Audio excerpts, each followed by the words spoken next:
Good morning, class third. Heartily welcome in your Hindi first class. Students, in our previous video, I have explained you properly in revision of chapter 1. Now I am giving you revision of chapter 2. ध्यान से देखेंगे सभी बच्चे, open कीजिए बच्चों। वर्ण विचार, यह फोनोलॉजी। बच्चों इसमें वर्ण की डेफिनेशन ये है कि ध्वनियों को लिखने के लिए कुछ निश्चित संकेतों का प्रयोग किया जाता है जिन्हें हम वर्ण कहते हैं। वर्ण भाषा की सबसे छोटी इकाई होती है। तो वर्णों के व्यवस्थित व क्रमबद्ध समूह को वर्णमाला कहते हैं। याद रखेंगे वर्ण की डेफिनेशन और वर्णमाला की डेफिनेशन। वर्णों के भेद कितने होते हैं बच्चों? वर्णों के 3 भेद होते हैं, स्वर, अयोगवा और व्यंजन। अब स्वर किसे कहते हैं? वर्णमाला के उन वर्णों को जिनका उच्चारण बिना किसी अन्य वर्ण की सहायता से किया जाता है, यानी अन्य वर्ण की सहायता से, यानी किसी की कोई हेल्प के बिना उन्हें स्वर कहते हैं। तो हिंदी वर्णमाला में इनकी संख्या बच्चों 11 है। ए, आ, ई, उ, री, ए, आई, ओ, औ। ठीक है बच्चों, ये 11 हमारे स्वर हैं जो। अब स्वरों को हम 3 भागों में विभाजित कर देते हैं यहाँ पे, ह्रस्व स्वर, दीर्घ स्वर और प्लुत स्वर। अब ह्रस्व स्वर बच्चों क्या होता है? जिन स्वरों के उच्चारण में कम से कम समय लगता है, यानी जल्दी बोल दिया जाते हैं। ये 4 हैं, छोटा आ, छोटी ई, छोटा ऊ और री। दीर्घ स्वर बच्चों, इनके उच्चारण में ह्रस्व स्वरों से दुगना समय लगता है, यानी डबल टाइम, तो उन्हें दीर्घ स्वर कह देते हैं। 7 होते हैं, बड़ा आ, बड़ी ई, बड़ा ऊ, ए, आई, ओ और औ। अब प्लुत स्वर क्या होता है बच्चों? जिन स्वरों के उच्चारण में दीर्घ स्वर से भी ज़्यादा समय लगता है वे प्लुत स्वर कहलाते हैं, जैसे औ। ओके। अयोगबा, अंग और अह को अयोगबा कहते हैं। अंग इसे अनुस्वार भी कहते हैं, इसके ऊपर अंक की बिंदी लगती है, जैसे पैंक, जैसे पंकज पे अंक की बिंदी लग गई, अंक पे, ए पे अंक की बिंदी लग गई, अंधकार पे अंक की बिंदी और संगीत पे अंक की बिंदी, ये हमारा अनुस्वार। और अह इसे वर्ण के 2 बिंदु के बाद 2 बिंदु लगते हैं, जिसे हम विसर्ग भी कहते हैं बच्चों। जैसे आपने देखा होगा संस्कृत में भी यूज होता है, वैसे ये है की ध्वनि निकलती है, नमः, स्वतः, सनह, है ना, इस तरह से हो गया। इसे अनुनासिक भी कहते हैं। ये वर्ण के ऊपर चंद्र बिंदु का काम होता है बच्चों, जैसे चांद में चंद्र बिंदु लग गई, आंख में चंद्र बिंदु लग गई, आंगन में चंद्र बिंदु लग गई। व्यंजन, जिन वर्णों के उच्चारण में स्वरों की सहायता ली जाती है उन्हें व्यंजन कहते हैं। ओके, ये स्वतंत्र नहीं होते, यानी इनमें स्वरों की हेल्प ली जाती है। किसी व्यंजन से स्वर हटा दिया जाता है तो उसे नीचे हलंत का निशान लग जाता है, तो सभी व्यंजनों में वो ए का असर आ जाता है। कै प्लस इस तरह से निशान और प्लस ए, तो हो गया कै। ठीक है, ये हमारा हो जाता है, इसे हलंत बोलते हैं। स्पर्श व्यंजनों, अब व्यंजनों के भेद में है स्पर्श व्यंजन, ऊष्म व्यंजन और अंतस्थ व्यंजन। ये उच्चारण की दृष्टि से है कंठ, तालु, मूर्धा, दंत, ओष्ठप के। ये हैं आपके 5 कै वर्ग, चे, टे, ते, पे, ये वर्ग स्पर्श व्यंजन में आ जाते हैं। ठीक है बच्चों। व्यंजन में कै, खे, गे, घेणे, कै वर्ग, चे, छे, जे, झेणे, चे वर्ग, टे, ठे, डे, ढेणे, टे वर्ग, ते, थे, दे, धेने, ते वर्ग है, पे, फे, बे, भे में पे वर्ग। ये रे ले भाई हमारे अंतस्थ व्यंजन हो जाते हैं बच्चों। शे, से है, ये हमारे ऊष्म व्यंजन है। आप सब लोग इनको बोल के प्रैक्टिस भी करेंगे और लिखने का अभ्यास भी करेंगे।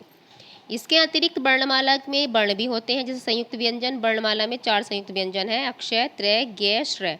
2 व्यंजनों के मेल से बनने के कारण इन्हें संयुक्त व्यंजन कहते हैं, यानी मिले हुए व्यंजन। ठीक है, मिल जाते हैं। अक्षय में कै प्लस अक्षय प्लस ए हो गया, ज्ञ में जय अंग ए हो गया, त्रय में तय रे ए, श्रय में शय रे ए, यानी मिलके संयुक्त रूप लेकर तब बने हैं ये संयुक्त व्यंजन। द्वित्व व्यंजन बच्चों, जब किसी शब्द में एक ही व्यंजन 2 बार मिलता है तो उसे द्वित्व व्यंजन कहते हैं, जैसे कै प्लस ए प्लस चे, ये आ हो गया, कच्चा की हो गया, दिल्ली की हो गई, दै, छोटी ई, ले हलंत लगा, ले फिर हलंत लगा और बड़ी ई, दिल्ली, ये मिलके बने। ठीक है बच्चों। यहाँ पे मात्राएं भी देखेंगे, स्वरों को व्यंजनों के साथ मात्राओं के रूप में किस प्रकार से प्रयोग किया जाता है। वैसे जैसे ए की कोई मात्रा तो नहीं होती है ना, तो कै, मैल, कमल। आ की मात्रा होती है एक डंडा, कै प्लस आ करके हो गया, कान बन गया। छोटी की मात्रा आगे से लगती है, कै प्लस छोटी की मात्रा लगा के किताब बना। बड़ी की मात्रा से बच्चों आपकी कील बनी, छोटे ऊ की मात्रा से आपका कुआं बना, बड़े ऊ की मात्रा से आपका कूलर बना, री से आपका कृषक बना, और ए से आपका केला। आई की मात्रा लग गई कै, के, है ना। आई की मात्रा से कै, के, कैमरा। 2 मात्राएं हैं यहाँ पे। ओ में कैओ, कोट, आओ में कै, आओ, कौआ। ठीक है बच्चों, आपको ध्यान ये रखना है कि वर्ण 3 प्रकार के होते हैं, स्वर, अयोगबा और व्यंजन।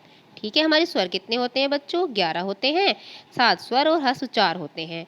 अंग और अह को अयोगबा, अंग को अनुस्वार, अह को विसर्ग कहते हैं, चंद्र बिंदु को अनुनासिक कहते हैं। व्यंजन 3 प्रकार के होते हैं, स्पर्श, अंतस्थ और ऊष्म। संयुक्त व्यंजन अक्षय, त्रय, ज्ञ और श्रय होते हैं। ये आपको याद रखने वाली बातें थी। ठीक है, आप देखेंगे हम इसके मौखिक अभिव्यक्ति। हिंदी वर्णमाला में कितने स्वर होते हैं प्यारे बच्चों? 11 है ना। दीर्घ स्वर कौन कौन से होते हैं बच्चों? बड़ा, बड़ी, बड़ाऊ, ए, आई, ओ, औ।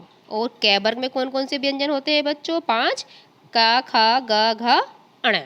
और निम्नलिखित प्रश्नों के उत्तर बच्चों ध्यान से देखेंगे। वर्णमाला की डेफिनेशन किसे कहते हैं? बस वर्णों के व्यवस्थित व क्रमबद्ध समूह को वर्णमाला कहते हैं। अंडरस्टूड।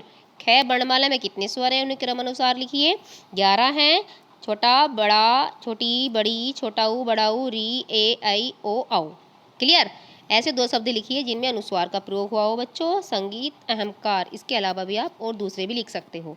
संयुक्त व्यंजन कौन कौन से हैं लिखिए। बताए थे अभी हमने संयुक्त व्यंजन आपके अक्षय, त्रय, ज्ञ और श्रेय। ठीक है। अब ये है तीसरा क्वेश्चन। निम्नलिखित वर्णों के मेल से शब्द बनाइए। ये मिलकर बना क, ए, मैं, ए, लया, क्या बना? कमला। मैं, ईठ, है, आई, क्या बना? मिठाई। पे, ए, ते, तयास, क्या मिलकर बना? पत्ता। ओके बच्चों, आपको प्रैक्टिस करनी है। फोर्थ क्वेश्चन है, इनमें आपको अंकी बिंदी और चंद्र बिंदु लगाकर शब्द बनाने हैं। सांप, देखिए हमारी चंद्र बिंदु लग गई। अंगूर पे अंकी बिंदी लग गई। अंधेरा पे अंकी बिंदी। आंगन पे चंद्र बिंदु। ठंडा पे अंकी बिंदी और कंगन में अंकी बिंदी। ठीक है। क्वेश्चन 5 बच्चों, रै की मात्रा के कई तरह से प्रयोग में लाई जाती है। उदाहरण देखकर आपको 2 भी शब्द लिखने हैं। रै से जैसे धर्म है, धर्म से आगे बनेगा कर्म, नर्म। क्रम में द्रव्य, भ्रम। राष्ट्र का ट्रक और ट्रेन। क्लियर। बहुविकल्पी में देखेंगे, सही उत्तर वाले विकल्प पर टिक लगाइए। वर्णों के व्यवस्थित क्रम को कहते हैं वर्णमाला। स्वर संख्या कितने होती है बच्चों? 11। अंग और आह को कहते हैं आयोगवाह और अंग को कहलाता है हमारा अनुनासिक, है ना। संयुक्त व्यंजन कौन से हैं? अक्षय, त्रय, ज्ञ, श्रेय। ऑलरेडी कई बार आ चुका है। दूसरा है, दिए गए शब्दों का जो वर्ण विच्छेद सही है उस पर टिक लगाना है। चावल का कौन सा वाला होगा? ख वाला पार्ट। च प्लस आ, व प्लस ल प्लस ए। ओके। किताब का होगा आपका ग वाला ऑप्शन सही। क प्लस ई प्लस त प्लस आ प्लस ब प्लस ए। क्लियर। अब है रचनात्मक गतिविधियां बच्चों। ह्रस्व वर्ग दीर्घ स्वर अलग अलग करके लिखने हैं आपको। ह्रस्व स्वर में और दीर्घ स्वर में अलग अलग कॉलम है। ह्रस्व स्वर में आपका छोटा, छोटी, छोटा ऊ, री। दीर्घ स्वर में बड़ा, बड़ी, बड़ाऊ, ए, आई, ओ, औ। क्लियर बच्चों। आपको मैंने ये पूरा चैप्टर अच्छे से रिवाइज करा दिया है, तो आपको इसको रिवीजन करना है अपने घर पर भी बैठकर और लिख कर भी आंसर याद करने, ताकि आपको टेस्ट में कोई प्रॉब्लम ना हो। ओके बच्चों, मिलती हूँ आपसे नेक्स्ट वीडियो में। Till then do your study well. Bye.